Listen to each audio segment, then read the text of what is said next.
Bonjour fidèles internautes, pour ce rendez-vous mensuel de notre émission Economia, nous sommes dans les locaux de Bloomfield Investment Corporation où nous allons à la rencontre de Djeneba Diallo, le directeur du département des analyses économiques et boursières. Avec elle, nous évoquerons l'indice de performance du secteur privé pour le mois d'avril. Bonjour. Bonjour. Ça va? Je vais bien, vous? Ça va bien, merci. Et le secteur privé se porte bien? Oui, ça va très bien. Beaucoup mieux que le mois précédent. L'échelle est de 1 à 100, 50 étant la moyenne acceptable. Et on est à 50,75%.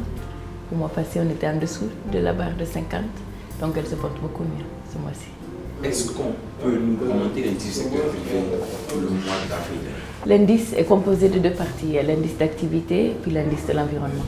L'indice de l'environnement démontre que l'environnement se porte beaucoup mieux que le mois précédent. Il est à 39,77%. Et là, en termes d'indice d'activité, on est à 52,69%, qui est encore une légère amélioration du mois précédent. Encore, ce secteur-là est poussé par les mêmes secteurs qui sont notamment le commerce et l'industrie. Et les services ont légèrement reculé, mais ils sont quand même au-dessous du 50, donc ils se portent relativement bien. Qu'est-ce qui pourrait bien expliquer, Madame le Directeur, ce regain de vitalité au niveau du secteur du commerce et des industries et cette stagnation qu'on constate au niveau des autres secteurs? Par exemple, pour le secteur de l'agriculture, ils ont, surtout le secteur du cacao, accusé beaucoup de recul à cause du manque de pluviométrie. Donc ça explique un peu ce ralentissement dans le secteur agricole.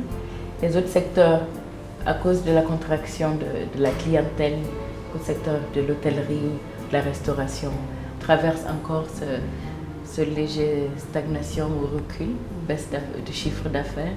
Mais le secteur du commerce et de l'industrie ont de plus en plus de nouveaux clients, de nouveaux commandes, donc eux, ils se portent nettement mieux. Qu'est-ce qui pourrait donc expliquer que ce soit ainsi, qu'eux se portent nettement mieux alors que les autres continuent de stagner?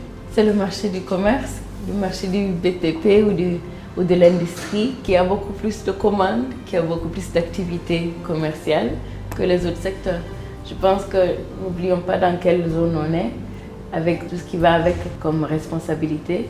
La saison des pluies qui vient de commencer, j'imagine que le secteur touristique peut avoir des contraintes à cause de cela.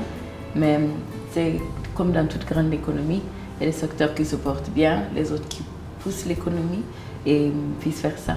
Est-il possible d'avoir une vue sur les perspectives, notamment au niveau des performances secteur privé pour le mois à venir? Oui, on arrive à faire des pronostics ou même à se donner des estimations de ce qui est à venir. On a encore de grandes ambitions.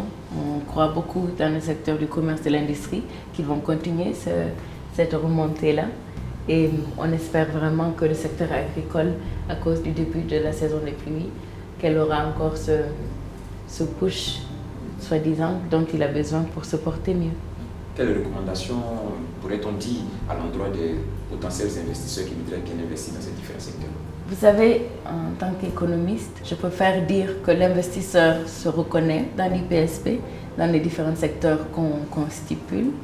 Le plus important, je pense que c'est d'avoir le plus d'informations possible de ce qui s'est passé l'année passée, le comportement de chaque secteur et de pouvoir se situer par rapport aux attentes que l'investisseur a en termes d'investissement, si c'est à long terme ou à court terme, et quel genre de retour sur investissement qu'ils aimeraient avoir dans quel délai de temps.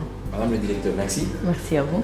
Je voudrais rappeler, fidèles internautes, que nous étions en compagnie de Djeneba Diallo, le directeur du département des analyses économiques et boursières chez Bloomfield Investment.